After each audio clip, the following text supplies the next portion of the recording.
សួស្តីគ្នាយើងនៅក្នុងវីដេអូនេះខ្ញុំនឹងមកបង្ហាញគ្នាយើងអំពីរបៀបចូលមកបដូរ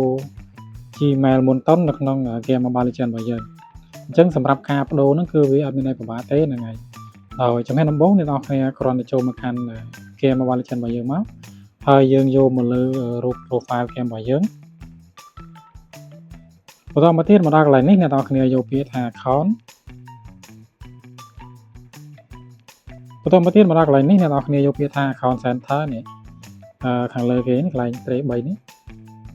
យើងយកខាងលើគេអញ្ចឹងមកដល់កន្លែងនេះវានឹងមាន option ជាច្រើនដើម្បីយើងជ្រើសរើសដូចជា change មុនតន password change email address cancel account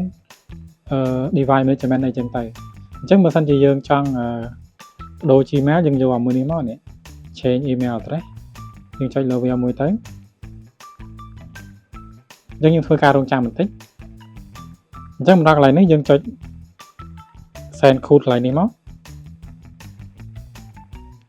យើងចុច send code ដើម្បីឲ្យវាផ្ញើលេខ code ឲ្យយើងយកមក verify កន្លែងហ្នឹងអញ្ចឹងកន្លែងនេះយើងគ្រាន់តែរះតាមរូបដែលគេដាក់ឲ្យហ្នឹងទៅហ្នឹងហើយបន្តមកទៀតគេនឹងផ្ញើលេខ code ចូលទៅកាន់ Gmail របស់យើង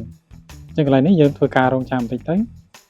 អញ្ចឹងបើសិនជាវាអត់លោតមកអញ្ចឹងទៅយើងចេញពី game មកយើងចេញហើយយើងចូលមកកាន់ Gmail របស់យើងនេះអញ្ចឹងយើង copy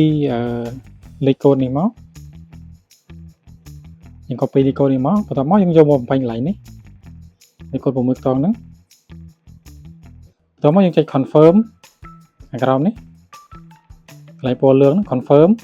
អញ្ចឹងដល់កន្លែងនេះយើងធ្វើការបញ្ចូលនៅ Gmail ថ្មី Gmail ដែលយើងចង់ដាក់ហ្នឹងអញ្ចឹងកន្លែងនេះខ្ញុំសូមដាក់ Gmail របស់ខ្ញុំ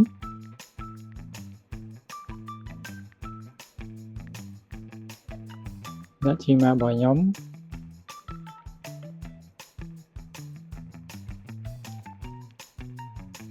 អញ្ចឹងបន្ទាប់ពីយើងធ្វើការបញ្ចូលនៅ Gmail ថ្មីហើយយើងចុច send code កន្លែងមកខាងក្រោមនេះបន្ទាប់ពីចុចហើយយើងធ្វើការរងចាំបន្តិចទៀតទៅហ្នឹងហើយមកយើងអាចចេញមកឆែកនៅក្នុង email ហ្នឹងវិញវាលឿនជាងហ្នឹងហើយយើងបែកមួយមកនេះផ្ញើមកឲ្យខាងលើគេនេះអញ្ចឹងយើង copy លេខ code នេះទៀតទៅហ្នឹងហើយយើង copy លេខ code នេះទៀតទៅហើយយើងយកមកបំពេញកន្លែងនេះវិញបន្តមកទៀតយើងចុច confirm មកនេះខាងក្រោមនេះកន្លែងពណ៌លឿងហ្នឹងយើងចុច confirm នេះអញ្ចឹងវាដាក់ថា account connect អញ្ចឹងមានន័យថាយើងបានដូរ Gmail ហើយហ្នឹងអញ្ចឹងយើងអាចខ្វែងមកវិញមកនេះយើងមើលកន្លែងនេះទៅនេះដូរបានហើយអញ្ចឹងវីដេអូចែកម្លែកនេះគឺមានតែប៉ុណ្្នឹងទេហ្នឹងហើយខ្លីៗសង្ឃឹមថាយើងនឹងធ្វើបានអ្នកនរគ្នាបាយបាយ